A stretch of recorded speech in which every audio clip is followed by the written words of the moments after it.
The best roles that I was getting was when one of those people on your wall drops out of a project. I swoop in. I'm like, great, Michael B's busy. Look, I'm not taking my shirt off, but like I can, I might be able to. It's great. I killed a guy. Okay. Beautiful melanin goddess that's before me. Hello. On this episode of Another Act, I'm joined by Leslie Odom Jr., who helps bring the Tony Sopranos origin story together, and the Many Saints of Newark, and how being nominated for recent Emmys and Academy Awards have changed his life. I'm an OG Sopranos fan, but one of the things I like best about the Many Saints of Newark is that this feels like the first time Black folks get invited to the fun mafia party. We know we were there for real. There's even a fun Frank Lucas mention and scene, but we're almost never seen in film in this way. And I wonder if that was important to you as well, because I thought about that pretty much the duration of me watching this movie. What I'm thinking about is, why am I not on the wall behind you? Like when am I gonna get a picture? We one of these red carpets. Didn't we meet at the Oscars? At the Oscars, we did. That was the moment to do it, to document the year or the 2 years that. But that no, you looked at that gold suit and you were like, I'm good. Not true. That's not true. That's not true. Listen, I'm gonna get a photo with the next EGOT winner. Let me tell you that's happening, because I'm claiming it. So yeah, no, of course, I knew that it was a wonderful opportunity. I tried not to, be weighed down by any kind of like pressure in that way. I just thought it was a wonderful opportunity to add a new perspective to this world that I wasn't an OG fan of the show, but of course I knew that this was a perspective that lots of people felt was missing, that our perspective was one that people felt was missing from that original series. And this was David taking that head on and being like, no, I'm not gonna miss that this time. In this movie, like the whole drama of the piece really kind of is birthed from the fires in the streets of Newark. So I wanted to make sure there was a fire in Harold that was hopefully as compelling and nuanced as the fans of the show, as the OGs had grown accustomed to seeing. Yeah. Let's go back a little bit, because this is a Tony Soprano origin story in the sense that we get to see the world that made him. And it really kicks into high gear, like you said, with the 67 race riots as a backdrop. I was sold immediately. What did you see in the script that really cemented this for you?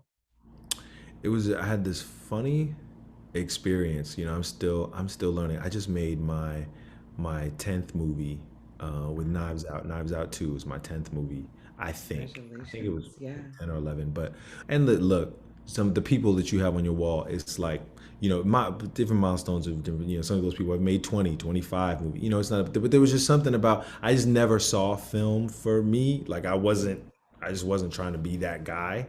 So the fact that anyway, it's just specific enough that you don't feel like you're adrift. You're not out to sea with I don't know what's going on here. There's just enough ambiguity for you to express your own soul, and for you to author something there too, with your artistic interpretation of it. I imagine that's what those original actors must have felt. What James Gandolfini felt, what Edie Falco felt. And all those actors, it's shadings. It's very strange. It's hard to describe, but it's almost like poetry, like that ending, the original ending of the series pisses people off. That's very David Chase. That's very David. It's gray. It's like, there's enough for you to cling on to there, but he's going to force you to participate. He forces you to add your opinion. I'm not spoon feeding you here. Like, happy, man. I had Carrie Washington and I had brought Carrie has a production company, Simpson Street, which I'm sure you know. Yep. Love that girl. I brought her a story about a friend of mine, the life of a friend of mine, my pastor actually in LA. with the idea of turning his life into a TV series. Sarah Jakes Roberts and Touré Roberts is my guy. That's my brother.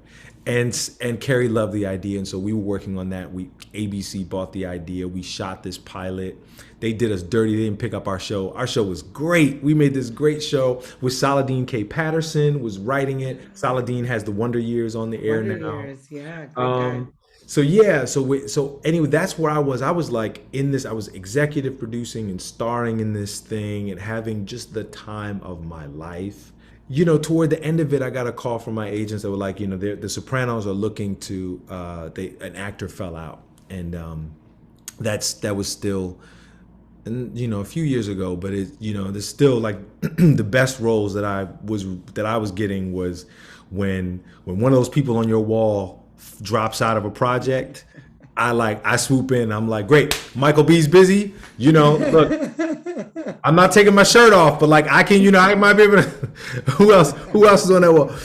Like that happens. A lot of these cats, they can't do all the movies, and so they have 2 and 3 at a time. They have to pick one, and those other 2, the rest of us fight for. So that was a situation with The Sopranos, and so they were looking to replace somebody right away. They asked me to tape because they were making the decision the next day. That's what they said. So I taped. Okay, fine. The next day they say, hey, can you tape again? We have some notes. I was like, you said you was making a decision the next day, but okay. Then the next day they wanted me to tape again with more notes. And I was like, look, anyway, I've been through this before. Like if they're looking for a reason to not give me the part, just don't give it to me. If you think it's somebody else, like don't make me keep taping the thing. Like if I'm not the guy, I'm not the guy. They're like, no, it's really not that. They just there's one moment that you keep playing this way, and they just want you to change that. I was like, great. Well, let me talk to the director so I can do anything. I'm just like, you haven't sent me a script. I'm just making choices. I don't know who I am. So I had a conversation with the director. This is a true story, and he's like, so. I love your tape. I love what you're doing. But there's this moment where you're kind of you're playing this moment right here for a laugh. Don't forget earlier in the day, you killed that guy. I was like, yeah, that's why you send an actor a script. Alan, I don't know any of that. Like, I don't know if I killed a guy. Okay, like, yeah, I'm playing this moment wrong. You're right. So yeah, it was a funny moment because sometimes they forget that in their effort to keep things a secret, they're also keeping it a secret from their collaborators. So I taped it again. I flew and I met with David and Alan, and about a couple of not even an hour later, they called and they invited me to. I mean, 1 out of every 20 auditions would ask you to put nobody was asking you to put yourself on tape. Like they might ask you to come into the office and an assistant would be there to put you on tape. Over the years, slowly, people were asking you to put on tape. And I remember at the start of it, I thought it was so disrespectful. Like, because there's so much that you feel in a room. It's like when we get in there, like, how are you gonna feel a vibe if you just? So I just really, I hated it. Like you don't want. I would love to meet you, and it felt like, oh man, you don't want to meet me. Now, I love it. I love it. Yeah, yeah. Because there was also a whole lot of your control. There were a whole lot of your auditions that you couldn't control. It was based on what somebody had for breakfast that day, or how they were feeling, or were they tired of? Was somebody rude to them right before you? All you were subject to all of that played into your little 3 minutes. And so sometimes you could cut through that, but there were times where those kind of circumstances, the things out of your control would affect you. So now, if I tape something and the first 25 takes are trash, they'll never know. They get the best, they get my absolute best performance. That's all I send them. I only send them something that I love. And to have that control back is like, I love it. Ooh, I didn't think about it like that. That's a really good Yeah. point.